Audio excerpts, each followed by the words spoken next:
ये पूरी दुनिया एक रैट ट्रैप है, एक चूहेदान है। सुनने में तो ये बहुत अजीब है, लेकिन जो हम लोग ये चैप्टर पढ़ने वाले हैं उसमें किसी ने ये चीज़ बोली हुई है। सो हेलो एवरीवन, आज हम लोग पढ़ने वाले हैं क्लास 12th इंग्लिश का चैप्टर नंबर 4, जो कि है द रैट ट्रैप, जिसमें एक पेडलर है। उसने इस पूरी दुनिया को एक रैट ट्रैप कहा है। अब उसने आखिर ऐसा क्यों कहा है, ये हम लोग इस चैप्टर में समझेंगे। तो इस चैप्टर की ऑथर है सेल्मा लैगरलॉफ। हम लोग चलिए अब इस चैप्टर को शुरू करते हैं।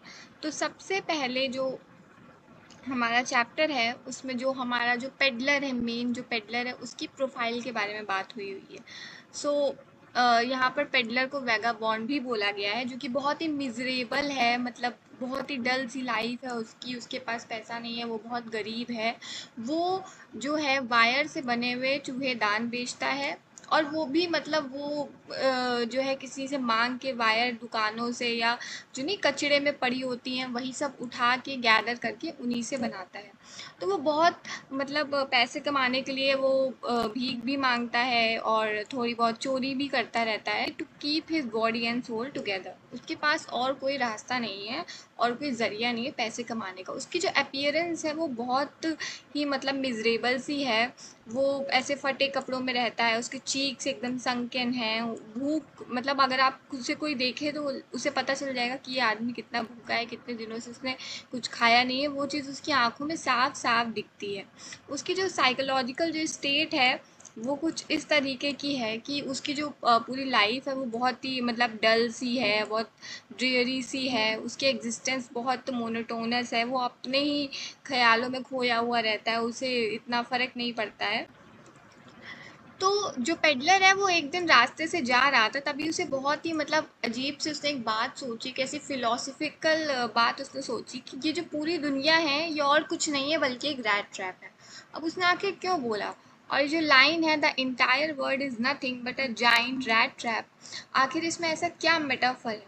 तो सबसे पहले रैट ट्रैप जो एक नॉर्मल सा होता है, एक चूहेदान जो हम लोग चूहे को पकड़ने के लिए इस्तेमाल करते हैं, उसमें क्या होता है, हम लोग चूहे को पकड़ने के लिए एक बेट डालते हैं, कोई ऐसी चीज़ डालते हैं जिससे चूहा अट्रैक्ट होके उस रैट ट्रैप की तरफ आ जाए। भाई कोई इंसान खुद ब खुद तो आता नहीं है, एक विक्टिम होता है, एक रैट होता है जिसे हम लोग पकड़ते हैं। और उसका आखिर का एंड रिजल्ट क्या होता है, या तो वो चूहा जो है कैद हो जाता है, या तो वो उसकी मौत हो जाती है। अब यहाँ पर जो मेटाफर यूज़ किया गया वो क्या है, अब इसे हम लोग अपने इस रियल लाइफ से, रियल वर्ड से कैसे जो है रिलेट कर सकते हैं। तो यहाँ रियल वर्ड में बेट होती है, जो चीज़ें अट्रैक्ट करने के लिए लोगों को बनी होती है, वो अमीरी होती है, मतलब ऐशो आराम, धन शोहरत, कपड़े, जॉय, खुशी।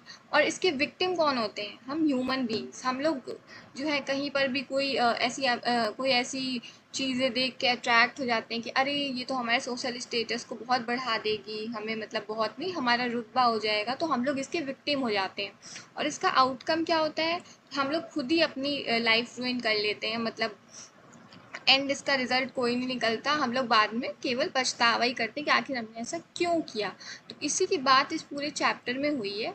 और ये थॉट आखिर पेडलर को आया क्यों, उसे इसलिए लगा क्योंकि वर्ड उसके साथ कभी काइंड नहीं रहा, कभी लोगों ने उसकी तरफ खुशी से नहीं देखा, हमेशा मतलब उसे नहीं नेग्लेक्ट करते थे कि अरे दूर रहो। हमारी सोसाइटी में भी ऐसा होता है कि जो लोग खुद से दूसरों से कम होते हैं, लोग उन्हें कुछ समझते ही नहीं है। तो जो दुनिया थी उसे कभी अच्छा समझती ही नहीं थी, तो उसे यही लगता था कि अगर दुनिया में किसी के साथ बुरा होगा तो उसे बड़ी उस चीज़ से खुशी मिलती थी। तो वैसे ही चलते चलते तभी उसे जो है रोड साइड पर एक कॉटेज दिखा, एक छोटा सा कॉटेज था। और वहाँ पे भी उसे लगा कि जो भी अंदर इंसान होगा मतलब वो भी उसे ऐसे ही नहीं, मतलब नेग्लेक्टिंग वे में मतलब देखेगा उसे, मतलब ग्रीट नहीं करेगा। लेकिन वहाँ पे जाने के बाद कुछ अलग सी चीज़ होती है। वहाँ पे क्रॉफ्टर रहता था, क्रॉफ्टर यानी कि फार्मर। तो उसने उसका बड़ी वार्मली वेलकम किया। ऐसा क्यों, क्योंकि वो अकेले रहता था, बहुत लोनली फील करता था, तो उसे लगा कि आज मेरे साथ एक कंपनी आई है। तो उसे वो बहुत मतलब है हैप्पीली अपने कॉटेज में बुलाता है, अपनी जो लोनलीनेस होती है उसे दूर करता है। उसको मतलब फीस्ट एक प्रोवाइड करता है, खाने के लिए उसे बहुत अच्छी अच्छी चीज़ें देता है, पॉलिश देता है, टोबैको रोल देता है। उसके साथ एक गेम खेलता है जो कि स्वीडिश कार्ड्स होते हैं, मजोलिस, मतलब वो दोनों वही गेम रात भर खेलते हैं। तो जो क्रॉफ्टर था उसने पेडलर को बोला कि उसके पास एक गाय थी, और उसकी मतलब उसका दूध उसने बेच के उसने 30 क्रोनर लास्ट मंथ कमाए थे। लेकिन पेडलर ने जो है बोला कि नहीं, मैं कैसे मान लूँ कि आपने ऐसे कमाए हैं। तो उस पेडलर की बात को, मतलब पेडलर जी ने ये जो चीज़ बोली है उसको कन्विंस करने के लिए, जो क्रॉफ्टर है वो विंडो के पास से अपना जो लेदर पाउच होता है उसे निकालता है उसे, और 3 क्रोनर के जो बिल होते हैं उसके 30 क्रोनर कमाए थे, उसके बाद 10 क्रोनर के बिल्स थे। तो उसने वो दिखाया कि ये देखो, अब तुम्हें विश्वास हो गया ना कि मैं झूठ नहीं बोल रहा हूँ। फिर अगले दिन जो होता है, सुबह सुबह जो क्रॉफ्टर होता है वो घर लॉक करके चला जाता है और पेडलर भी चला जाता है। लेकिन पेडलर के दिमाग में वो पैसों वाली बात आती है। वो मतलब सोचता है कि, मतलब वो नहीं, थोड़ा लालची हो जाता है उस टाइम के लिए, ग्रीड आ जाती है उसके अंदर। और उसके बाद वो कुछ ऐसा करता है जो कि मतलब बहुत बुरी सी चीज़ थी। वो जो क्रॉफ्टर जिसने उसको इतने अच्छे से वेलकम किया था, उसे अपने यहाँ पनाह दी थी, उसे खाना खिलाया था, उसने उसे धोखा दिया। सबसे पहले जब दोनों लोग उठते हैं तो क्रॉफ्टर अपना जो कॉटेज होता है उसे लॉक करता है और दोनों लोग एक दूसरे को बाय बोल के बाहर निकल जाते हैं। लेकिन फिर पेडलर के दिमाग में वो ख्याल आता है पैसों का। वो आधे घंटे बाद फिर उनके घर जाता है। वो जहाँ पर उसने एग्जैक्ट लोकेशन बनाई थी विंडो के पास, वो उस विंडो के ग्लास पेन को तोड़ देता है। ही स्मैशेज इट, वो उसे तोड़ देता है। वो 30 क्रोनर चुरा के और वहाँ से भाग जाता है। अब वो एस्केप तो कर लेता है, लेकिन वो दिमाग ये लगाते हैं कि अगर मैं किसी पब्लिक ऐसे हाईवे पे जाऊंगा तो मैं पकड़ा जाऊंगा, पुलिस मुझे पकड़ सकती है। इसलिए वो एक डीप फॉरेस्ट में चला जाता है। अब उसे ये नहीं समझ आया कि जो उसने वो पैसा चोरी किया है, जिसकी कल वो बात कर रहा था कि ये पूरी दुनिया एक रैट ट्रैप है, आज उसके साथ वही चीज़ हो गई। उसे उस पैसे ने जो है मतलब अपनी तरफ मोह लिया। वो उसने वो क्राइम कर दिया। उसे तो लग रहा था कि अरे मैं तो बहुत स्मार्ट हूँ, मैं तो पैसे लेके भाग गया, मुझे कोई पकड़ नहीं पाएगा। लेकिन उसे ये नहीं पता कि वही 30 क्रोनर उसके लिए आज एक वेट की तरह काम किए हुए थे। तो जो पेडलर था वो चलते चलते जो पाइन फॉरेस्ट होते हैं वहाँ पे पहुँच गया। The snare of the pine forest, यानी कि पाइन फॉरेस्ट के जाल में। अब वो उसको एज अ प्रिजन लगने लगा। क्यों? क्योंकि एक तो पहली बात, रात का टाइम हो रहा था, ठंड का टाइम था, अंधेरा हो रहा था। वो फॉरेस्ट बहुत बड़ा था, बहुत ही बिग था और बहुत ही कंफ्यूजिंग था। उसके जो पाथ थे, नहीं मतलब इतना घुमाव था, उसे कुछ समझ ही नहीं आ रहा। तो वो बार बार चलता जा रहा था, गोल गोल घूमता जा रहा था और एक ही जगह पे आके बार बार रुक रहा था। अब भाई दिसंबर की ठंडी हो रही थी, लेट दिसंबर का टाइम था, फ्रीजिंग कोल्ड में, और वो उस पूरे फॉरेस्ट में ऐसे ही घूम रहा था। तब उसे एक रियलाइजेशन होता है कि जिस बारे में वो बात कर रहा था कि ये पूरी दुनिया रैट ट्रैप होती है, कि लोग इसमें रिचेज और जो आए शेल्टर को देख के लालच में आके पड़ जाते हैं, आज वही सेम चीज़ उसके साथ हो गई है, जिसकी वजह से वो इस इम्पेनेट्रेबल प्रिजन, यानी कि इस पाइन फॉरेस्ट में आके जो है फंस गया है। अब उसे लगा कि, मतलब वो इतना थक चुका था, वो एकदम वहाँ पे कोलैप्स हो जाता है, वो अपनी नीज पे बैठ जाता है। वो सोच रहा होता है कि अब तो मतलब मेरा कुछ नहीं हो सकता। तभी उसे अचानक से एक हार्ड थम्पिंग साउंड जो नहीं होती है, वो जैसे किसी चीज़ को पीटने की आवाज़ सुनाई देती है। तो वो क्या था, वहाँ पे एक्चुअली थोड़ी दूर पे रैम्सजो आयरन वर्क्स करके एक मिल थी। वहाँ पे जो है लोहे को पीटा जाता था उसे पिघलाने के लिए। हैमर के स्ट्रोक की जो आवाज़ थी वही उसे सुनाई दी थी। तो वो उस आवाज़ को फॉलो करते करते अपनी, उसके पास जितनी स्ट्रेंथ बची थी उसे उस आवाज़ को फॉलो करते करते उसके पीछे स्टैगर करते, स्टैगर मतलब लड़खड़ाते हुए वो उस आवाज़ को फॉलो करते हुए चला गया। अब जब वो वहाँ पे पहुँचा तो उसने सबसे पहले क्या देखा कि वहाँ पे एक आयरन मिल थी। वहाँ पे मतलब यही जो है आयरन को पीटा जा रहा था। वहाँ पर एक ब्लैक स्मिथ था, एक स्मिथ, वही मतलब आयरन को वो लोग वो और उसके जो हेल्पर थे वो लोग पीट रहे थे ताकि उसे बाद में हीट किया जा सके। उन लोगों ने वुडन के शूज़ पहने थे और लॉन्ग शर्ट्स पहने थे। तो वो लोग अपने काम में इतना बिजी थे कि उन लोगों ने जो इंट्रूडर था, जो पेडलर था, उसे देखा ही नहीं। इतनी हैवी क्लैटर आवाज़, शोरगुल की वजह से उन्होंने उसे नोटिस ही नहीं किया, जब तक कि वो फर्नेस यानी कि जो भट्टी होती है उसके पास आके खड़ा नहीं हो गया। अब उसकी कंडीशन कैसी हो गई थी, डर्टी, वो बहुत डर्टी था, उसके कपड़े फट चुके थे, इतना चल के वो इतना थक चुका था, उसके चेहरे पे साफ साफ नज़र आ रहा था। जो ब्लैक स्मिथ था वो उसे देखता है और उसे एक हॉटी कंसेंट यानी कि थोड़ा एटीट्यूड में बोलता है कि चलो ठीक है तुम सो जाओ। जब उसे पेडलर पूछता है और पेडलर बिना कुछ कहे वो चीज़ एक्सेप्ट कर लेता है, उसे ब्लैक स्मिथ वहाँ पर सोने का जो है कंसेंट दे देता है।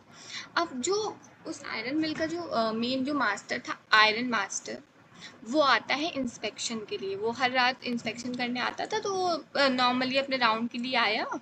और अब उसने उस पेडलर को देखा, वो जो रैगा म्यूफिन था, क्योंकि उसकी हालत ही मतलब ऐसे हो गई थी रैग्स की में, और इतना उसका चेहरा गंदा हो गया था, इतना वो थका था, तो उसका शक्ल उसे सही से समझ नहीं आई। वो शक्ल उसकी सही से देख नहीं पा रहा था फर्नेस के पास। जब वो उसके थोड़ा पास गया तो उसे लगा कि वो उसका कोई पुराना एक्वेंटेंस है। एक्वेंटेंस यानी कि साथी समझ सकते हो या दोस्त। और उसने उसे बोला कैप्टन नील्स ओलाफ या वॉन स्टेयल, मतलब जो जिसे वो समझ रहा था मिस्टेक जो हो गई थी उनसे कि ये मेरा साथी है, उन्होंने उसका नाम लिया। और उसने बोलने लगा कि अरे तुम यहाँ पे हो, तुम्हें पहले अपने रेजिमेंट से रिज़ाइन नहीं करना चाहिए था, कोई नहीं तुम चलो, मैं तुम्हें अपने घर लेके चलता हूँ। अब जो वेगाबॉन्ड था, जो पेडलर को पता था, उसे तो ये चीज़ मतलब पता थी कि मैं इनका कोई साथी नहीं हूँ, और इन्होंने मेरी जो आइडेंटिटी है मतलब मुझे गलत समझ लिया है, मैं वो नहीं हूँ जो ये समझ रहे हैं। पेडलर लेकिन चुपचाप रहता है, उसे लगता है कि ये जो रिच जेंटलमैन है ये चले जाएं, या मतलब वो सोचता है कि मैं इनके घर ना जाऊँ, या तो ये मुझे कुछ ऐसे क्रोनर्स दे दे, पैसे दे दें। बट उसे ये चीज़ थी कि मैं इनके घर नहीं जा सकता। पहली बात तो उसने पैसे चुराए हुए थे, और दूसरी चीज़ उसे लगा कि इनके घर जाना यानी कि शेर के गुफा में खुद ही चले जाना, throwing himself into the lion's den. ऊपर से उसने पैसे भी चुरा रखे थे। वो बार बार उस इनविटेशन को मना करते कि नहीं मैं जो है नहीं जाऊँगा, मैं यहीं पे सो जाऊँगा, कोई ज़रूरत नहीं है जाने की, घर मैं चला जाऊँगा कल, ये वो बार बार मना करने लगा। अब पेडलर क्यों रिफ्यूज़ कर रहा था, उसने चोरी भी की हुई थी और यही सब रीज़न था। उसे बहुत डर था कि अगर वो पकड़ा गया तो क्या होगा। तो अब भाई उसने तो मना कर दिया, लेकिन जो आयरन मास्टर था उसकी एक बेटी थी, उसका नाम था एडला, एडला विलमेंसन। तो जो एडला थी मतलब she was an emissary of peace, उसे as an emissary of peace भेजा गया। मतलब नहीं, जब कोई आपकी बात ना मान रहा हो तो हम लोग किसी और को जो है भेज देते कि नहीं तुम उससे बात करके आओ जाके। तो एडला बहुत ही कंपैशनेट थी, बहुत ही सिंपल सी लड़की थी, बहुत अच्छी सी हम्बल मॉडेस्ट शाई लड़की थी एडला। तो उसके पापा ने उसे भेजा ये बोल के कि वो मेरा जो है दोस्त है वो आ नहीं रहा, तुम जाओ, तुम्हारी बात सुन के हो सकता हो वो आ जाए। वो जो है एडला अपनी कार के साथ अपने वैलेट को, मतलब वैलेट यानी कि ड्राइवर को लेके अपने एक लार्ज फर कोट लेके चली गई उस रैम्स जो आयरन वर्क्स पे। एडला ने जैसे ही उस पेडलर को देखा, वो तुरंत मतलब वो थोड़ी परसेप्टिव थी, वो बहुत जल्दी उसने सोच लिया कि कुछ ना कुछ तो इस पेडलर ने किया, तभी इतना डरा हुआ है। इसकी आंखें देख के या तो इसने कोई चोरी की है या तो ये जेल से भागा है। बट उसने कुछ उसे बोला नहीं। उसने उसे मतलब बहुत ही जेंटल टोन में ऑफर दिया कि जो है आप क्रिसमस के बाद चले जाइएगा, तब तक आप हमारे यहाँ मतलब रुक जाइए। अब वो इतने अच्छे से इतने प्यार से बोल रही थी, आज तक पेडलर को तो किसी ने इस तरीके से बोला नहीं, इतने कंपैशनेट तरीके से। तो जो पेडलर था वो उसकी बात मान लेता है, वो कहता है ठीक है मैं चलूँगा आपके साथ आपके घर, मैं क्रिसमस तक रुक जाऊँगा।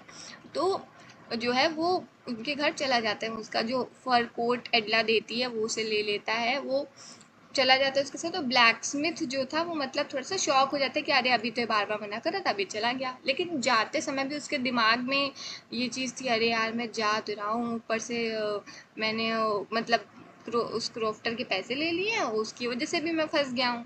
तो ये सब चीज़ें उसके दिमाग में साइड बाय साइड चल रही थी, बट वो चला गया एटला के साथ। तो अब अगले दिन क्रिसमस के दिन की बात होती है। जो पेडलर था उसका एक ट्रांसफॉर्मेशन, मतलब वो मतलब अच्छे अच्छे कपड़े पहनता है, वो नहा धो के जैसे ही आता है बाहर, आयरन मास्टर जैसे ही उसको दिन की डे लाइट में स्मार्ट सूट में देखता है, वैसे ही आयरन मास्टर जान जाता है कि ये मेरा दोस्त नहीं है। अब उसे आता है गुस्सा, मतलब वो बहुत ही फ्यूरियस हो जाता है, उसे अपनी जो गलती होती है वो तुरंत रियलाइज़ हो जाती है। वो कहता है कि अब मैं पुलिस को बुलाऊंगा, तो तुमने मुझे बोला क्यों नहीं कि जो है तुम मेरे दोस्त नहीं हो। अब मैं जो है पुलिस को, शेरिफ को बुलाऊंगा, शेरिफ आप पुलिस समझ सकते हैं, मैं तुम्हें पकड़वाऊंगा। तो ये सब जब वो कहने लगा तो पेडलर अपने आप को डिफेंड करता है कि जो है वो अपना जो रैट ट्रैप वाला लॉजिक था वो वही उन्हें देता है कि ये पूरी दुनिया रैट ट्रैप है।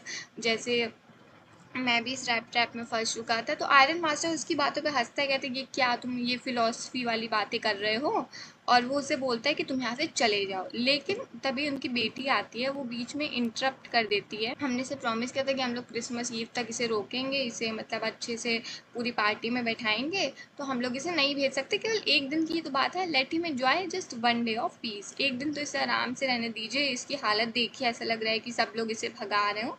तो वो अपनी जो उसकी बेटी थी उसकी बात सुन के आयरन मास्टर चलो कहते हैं कि ठीक है कि तुम क्रिसमस तक रुक लो, उसके बाद लेकिन तुम चले जाना।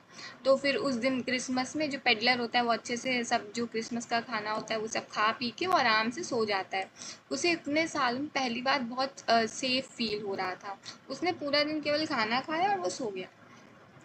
अब लास्ट में अगले दिन की बात होती है, एडला उसके पापा चर्च जाते हैं। अब वहाँ पे जाके उन्हें वो क्रॉफ्टर मिलता है। अब जैसे उन्हें क्रॉफ्टर मिलता है तो क्रॉफ्टर बताता है कि ये जो है एक पेडलर था, मैंने उसे पनाह दी थी अपने घर में, उसने तो मुझे ही लूट लिया। जब उन्हें ये बात पता चलती वो जान गए थे कि वो जो पेडलर था वो वही था जो कल उनके घर आया हुआ था। अब उसके पापा एडला से कहने लगते, देखो तुम्हारी बेवकूफ़ी की वजह से मैंने उसे घर में अपने रोक लिया, अब पक्का चलो घर में या तो चांदी के चम्मच गायब हो जाएंगे, कुछ भी हो जाएगा, कुछ ना कुछ तो चोरी हुआ ही होगा। लेकिन जैसे ही वो लोग घर जाते वो एक्सपेक्ट तो कर रहे होते कि कुछ ना कुछ गायब होगा। लेकिन जो वैलेट होता है वो उन्हें बताता है कि जो गेस्ट आए थे, मतलब जो पेडलर था वो चला गया, उसने कुछ भी चोरी नहीं किया, उसने एक गिफ्ट छोटा सा पैकेट छोड़ा है एडला के लिए। उस पैकेज में आखिर था क्या? सबसे पहले तो उसके अंदर एक छोटा सा वायर का रैट ट्रैप था। उसके बाद वो 30 क्रोनर रुपए थे जो कि क्रॉफ्टर के थे, जिसे रिटर्न करना था। उसने उस और एक लेटर था, तो उसने लेटर में लिखा हुआ था कि 30 क्रोनर आप क्रॉफ्टर को दे दीजिएगा, और उसने एक मैसेज दिया था कि थैंक यू, आपने मुझे मतलब इतने अच्छे से ट्रीट किया, आपकी वजह से मैं जो है इस रैट ट्रैप से निकल पाया हूँ। और जो रैट ट्रैप था उसने अपने आप को कैप्टन वॉन स्टेल की तरह ही साइन कर दिया। उसने कहा thank you for treating me as a real captain. और यहीं पर इस स्टोरी का होता है the end. So I hope you like this video. अगर आपको ये चैप्टर समझ आया तो प्लीज़ कमेंट सेक्शन में नोट डाउन करिएगा। और भी चैप्टर्स इस बुक के मैं आगे लेके आने वाली हूँ। Till then thank you.